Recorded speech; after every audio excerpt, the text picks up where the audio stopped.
Bamba Fall jaayul ASC bi xam nga ñun suñu koñ suñu match nawetaan bu ñu porté dañuy dem xoole SGN équipe nawetaan est-ce que jaayul ASC benn question la aussi bu nit ñi di posé mais comme ne yow yaa ngi fi dañu bëggoon loolu ngeen éclaircir ñu léegi dama lay wax ni jaay amu ci jaay boobu ngay wax jaayul ASC bi jaay amu ci leneen li ngay wax nee naa la man yoon lu mu may xam nga yéen fi taxaw léegi di wax affaire justice dañ ko war a respecter affaire yoon code électoral bi L284 daf la ne dossier bi boo ko yóbbee yow miy mandataire am nga droit laajaat ko tant que demuñu ba heure bi deadline bi jeex mandataire la laajaat nag ko nañ ko ko jox bu ñu demee ba deadline bi jeex te fekk nag deful loolu ñu koy wax ñu door a mën a ne donc kon préfet dafa bañ delloowaat ko liste bi pour mu indi modification oui expliqué moom ci boppam yaa ko dégg jàkkaarloo mu wax ko en âme et en conscience nee la bi mu laajaatee dafa dugg 22h05 balaa 23h50 laaj na liste bi ñi bañ ko ko jox di loolu la wax nga dégg dama ne léegi étant donné que yoon mayoon na ko mu jëlaat ko rek loolu lañ ko warul woon bañal léegi nag buñ ko ko joxoon ba heure bi jot te pareegul loolu ñu door a saisir dossier bi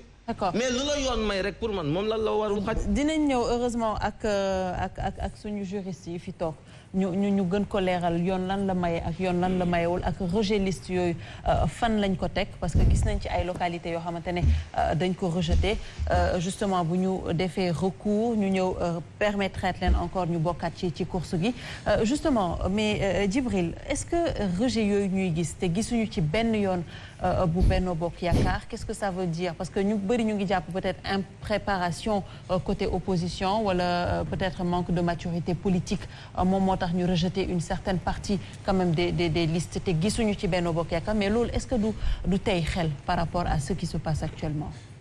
merci Nane Aïcha balaa ma ci tontu da nga may permettre rek en 1 minute ma clarifier yenn éléments yoo xam ne jàpp naa ne niñ ko waxee baaxul te ça. waxee wuñ ko ni nga ko bëgg a déggee. yow moom li nga wax dara baaxu ci. ndax dëgg yàlla du xam-xam. vraiment waxoo fi xam-xam. d'accord je suis désolé. dinaa wuti xam-xam. waaw je termine. mënoo terminer de parce que da ngaa dugg si sama. dama ne waaw mais man. mais mënoo terminer da nga ne ma. dama ne yow li nga wax moo baax yow. dama lay déglu damay jaaxle. di nga jaaxle kay parce que du ma wax li lay neex. léegi li ma bëgg man nekkuma fi pour xalamal la. waaw sama xalaat laay wax. très sincèrement je vous respecte. je sais moi que si je vous respecte soo ma respecté woon doo ma wax li nga wax nii. non du xam-xam. du xam-xam c'est sama opinion la. léegi nag comme nous sommes dans le débat d'idées. sama opinion la. quand tu kon yow bi nga fi toogee ba tey waxoo fi dara. wax xottu bopp rek nga fi wax. d'accord Cheikh Omar. waaw merci. Nane dama bëggoon clarifier 2 choses. benn bi mooy xam nga Sénégal dafa jëm ci dictature parce que ñu amul xam-xam. amuñu politique xamuñu dara ci politique ñoo dugg ci politique kenn du dégg dañuy attaquer toutes les institutions de ce pays dañuy saaga les juges Sonko Barthélemy dañuy saaga juge bu ñu paree saaga gendarmerie saaga armée saaga douane saaga l'administration gis nga réew boo ko bëggee jël dafa am noo war a doxale même bu ñu la tegee injustice dafa am noo war a doxalee parce que nit ku nekk da ngay am stratégie alors que amul sax lu ñu la teg ndax bu dee Ousmane Sonko kenn diriwu ko yóbbu ko ci Adji Sarr kenn xamul fu mu xamee Adji Sarr Adji Sarr moo ko porté plainte kenn porté wu ko plainte on laisse. On va pas revenir sur ce. Je te permets de me couper, allez-y après je continue. On va pas revenir sur ça. Mais je termine. Non, mais c'est pas l'objet du débat aussi. Mais ça c'est pas l'objet du débat. wax moom mu wax ci keneen mais c'est pas l'objet du débat. Franchement parler. Mais c'est pas l'objet du débat. waxati débat bi. kenn diriwu ko. Ah aussi. moo fa yóbbu boppam. da day maase wu. xëy na Adji Sarr kinésithérapie. On va pas revenir sur ça. Non, damay def ay précisions parce que c'est pas ça. ma ñëw pare Non, faut le couper parce que ça c'est pas l'objet du débat. Barthélemy. C'est ça aussi. 10 ans deful 10 ans. C'est Dans faux. dans le thème. C'est faux, archi faux. gis nga nit booy wax da nga ay fait. Barthélemy 2011 lañ ko jàpp. 2017 lañ ko jugé.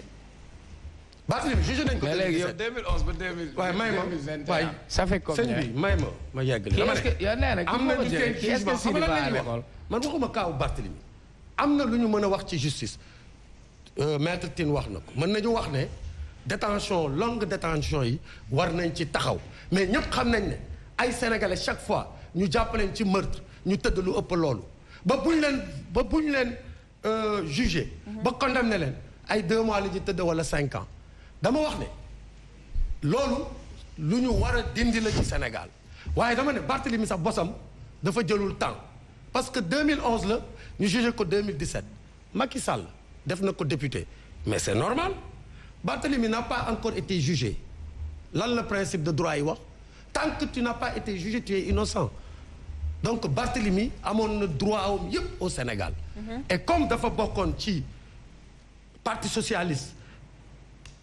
am ci part am ci wàll Ousmane Tanor Dieng feu Ousmane Tanor Dieng proposé ko comme député Macky Sall def ko ci listam ma ne la 2017 lañ ko condamné bi ñu ko condamné bu defee appel c'est suspensif oui bu defuloon appel du nekk candidat xëy na bu fekk ni jugement bi am na doole mais dafa def appel moo tax mu mën a nekk tey candidat ça veut dire que dès bu ñu lay condamné nga def jugement rek nga def appel rek li première instance bi waxoon c'est comme si amul donc Barthélemy nekkaat ci procès bu bees à partir de 2020 2020 ak tey 1 an la donc di wax ne 10 ans la loolu vraiment non mais manque de mais manque quand on dit 10 ans non mais quand on dit 10 ans également c'est par rapport à fait c'est par rapport à ce qui s'est passé en 2011 on ne peut pas l'analyser ainsi on ne peut pas juger Barthélemy en 2017 su fekkoon ne deful appel procès boobu tëj nañ ko jeex na on n'en parle plus c'est lui-même qui a fait appel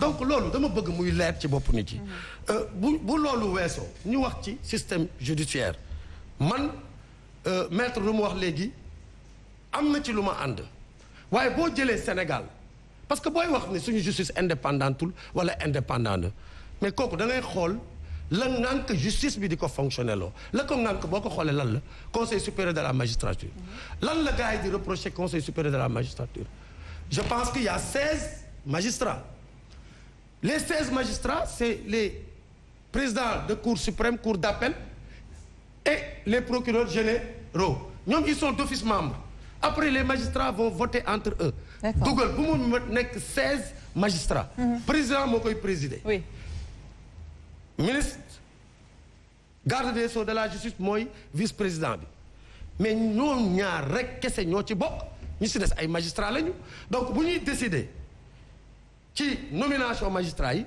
c'est pas que le président moo koy décider c'est les magistrats entre eux ñoo koy décider loolu benn la. oui mais l'indépendance de la justice. duñ ci ñëwaat sax duñ ci ñëwaat parce que ñi nekk ci biir même. ñoom ñooy crier par rapport à l'indépendance de la justice mais il faudrait qu'on avance également. li may wax c'est important dama ne. oui buñ leen di sanctionner kilifa yooyu duñ fi nekk waaye xanaa xel mën na nangu xel war na mën a nangu ki nga xam ne waxuma Macky Sall je parle du président du Sénégal ku mu mënti doon ki nga xam ne moom la Sénégalais yi fal au suffrage. oui direct.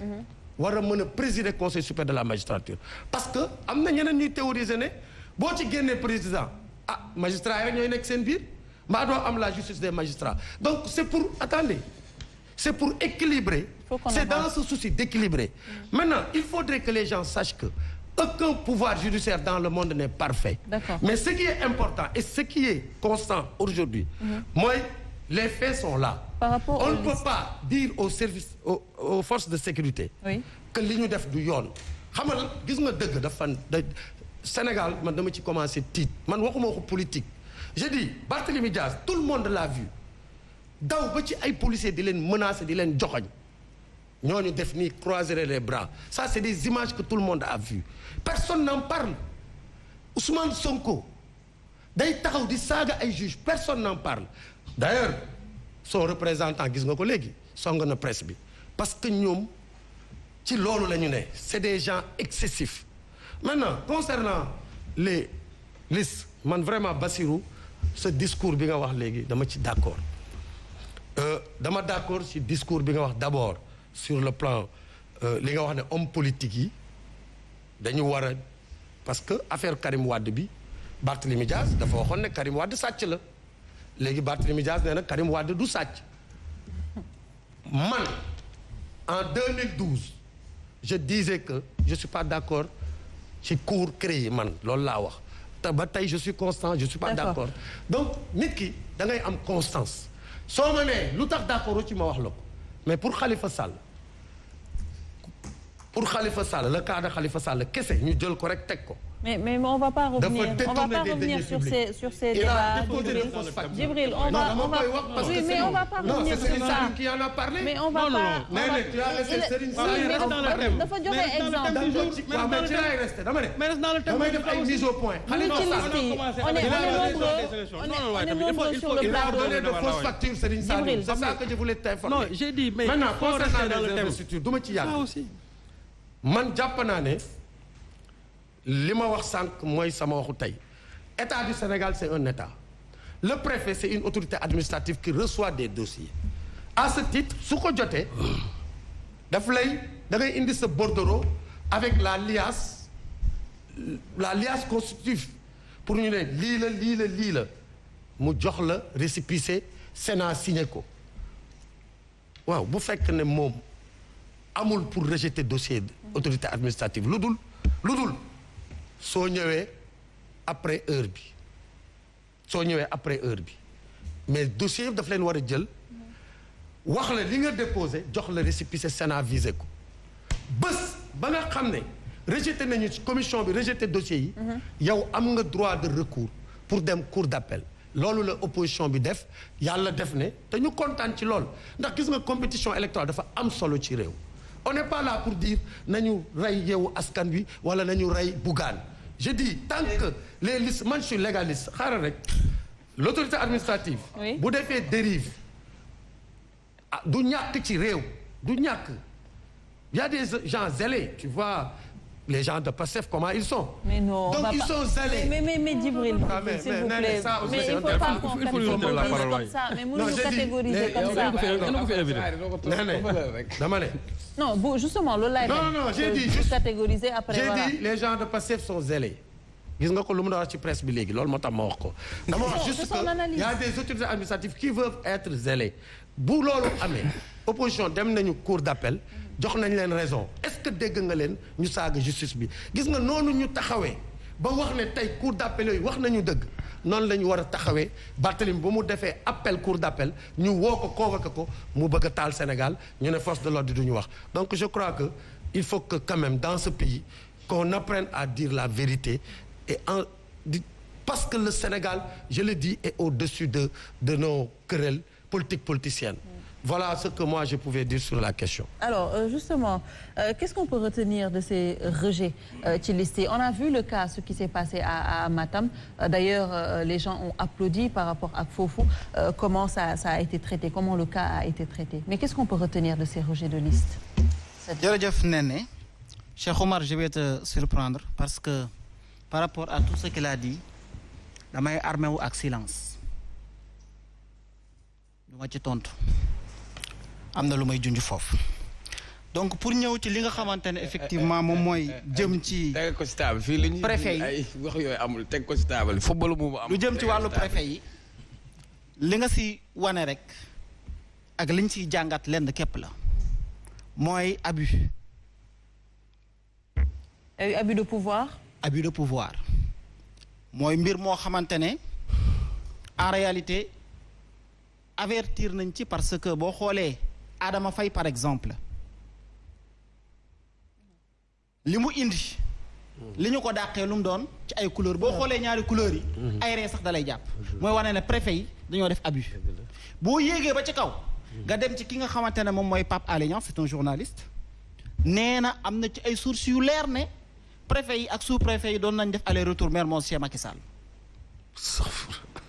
muy waxi Pape Alé Niang nga xool cour d'appel yi nga xamante ne décision yi ñu wane mu wan la ne effectivement préfet yi ñu am moom en tout cas du yëpp parce que tudd yëpp aussi c'est un problème ñenn ñi nga xamante ne gis nañ ni ñu doxale liñ ci wane rek mooy non seulement ils sont zélés ñoom préfet yi waaye da ngay xam ne ñii matuñu arbitre alors que ils doivent jouer le rôle d'arbitre être équilibré matuñu ko léegi nag question bi nga xamante ne moom la ñu war a poser mooy préfet yi la ñu war a demal ci encore ci élection locale yi ñu jëm ñoom aussi ñu war a jouer le rôle d'arbitre le rôle d'équilibre ñoom ñi nga xamante ne ci abus la ñu def bëggoon a éliminer li nga xamante ne moom mooy dossier Yewwi Askan Wi mais loolu ni mu ñoom ni ñu ko bëggoon a defee mooy li nga xamante ne moom la Mahmoud Saleh déclaré woon lu ma xoon ci Yewwi Askan Wi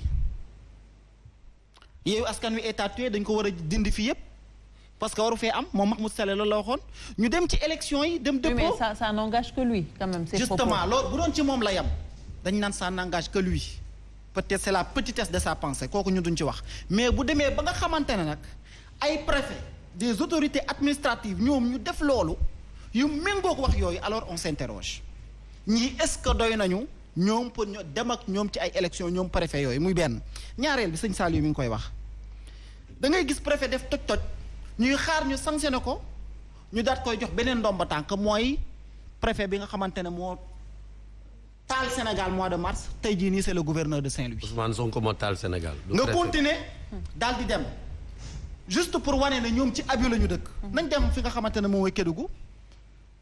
Guirassy biñ koy sànni lacrymogène luñ ko sànnee lacrymogène lan la doon defe ji lu ko loi may dem xool liste Benno Bokk Yaakaar lu ko loi may demal xool liste Benno Bokk Yaakaar yi parce que ñoom seen liste yi ba xam baax na parce que mënuñoo gëm na ñoom quand même ñoom ñëpp ñun rek la suñu liste ñoom seen liste yëpp baax. alors qu'est-ce qui se passe. lu mu indi à l'examen on sort mention. li mu indi mooy lan pas de problème. li mu indi mooy lan la jur. mooy moom bi mu demee pour vérifier ji ko ñu ne ko doo ko fi vérifier. daal leen gazé. loolu ban dëkk lañ ko mën a justifier ban préfet la ñu am pour mu mën a ordonner lu mel noonu koo xamante ne loi moo na ko yow mën nga dem xooli. mais est-ce que moom mooy mandataire bi à Kédougou Guirassy pour le cas est-ce que. moom mooy le mandataire de la liste. maanaam moom moo fa ne neel benn. mooy mandataire bi. non seulement moom la mais ma wax la beneen affaire. dafa àndoon sax ak ñi nga xamante ne ñoo la ànd liggéeyal pour ñu dem xooli ji. ok loi moo leen ko may.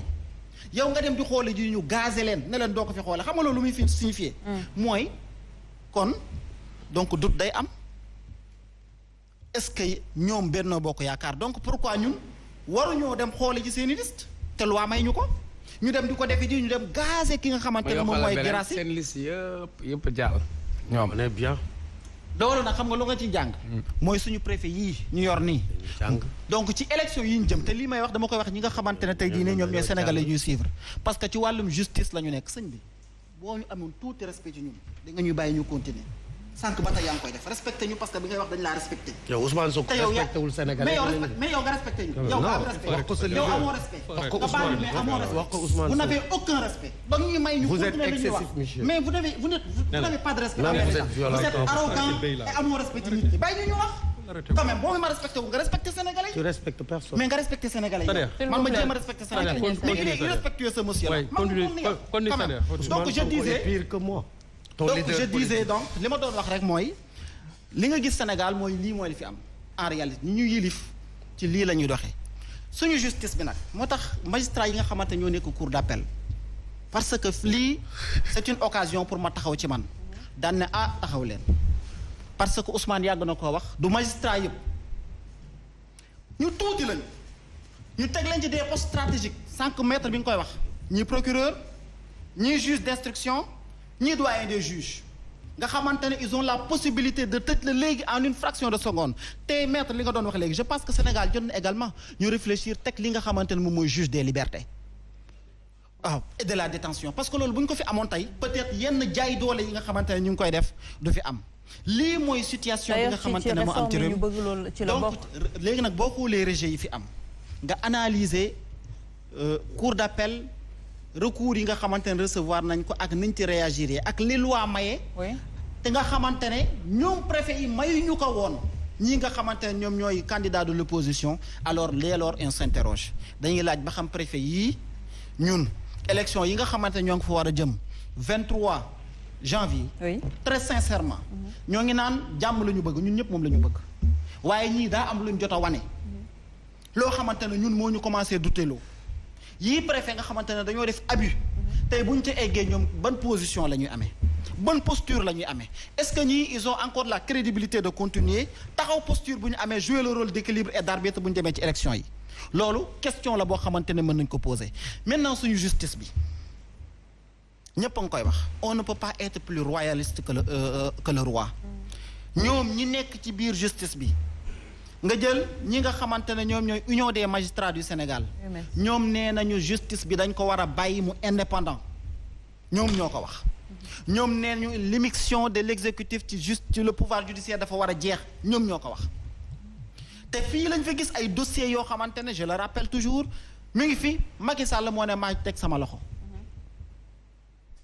et on nous dit que non réew mi am na justice parce que loolu mooy seen intérêt en fait quand on vous dit que force restera à la loi mais justement day fekk aussi loi bi daal di respecter li nga xamante ne moom mooy normes yi ñu attee ko ci yoon mais Sénégal li ñuy attee te teguwul ci yoon te lépp politique lal ko suu Macky Sall moo jéggi dayoo man mooy li nga xamante ne bëggoon naa ko wax pour sénégalais yi mën ko xam. alors justement suñu ñëwee ci yow maître comment analyser juste la posture de ces sous-préfets mais également posture les rejet liste yi lan lañ ci wax parce que y a eu le cas de Gëm Sa Bopp qu'est-ce qu'on peut retenir dans ça. waaw li ñu war a retenir foofu mooy c'est vrai qu'il y a beaucoup de rejets et gis nañu tey ne les juges ont rectifié.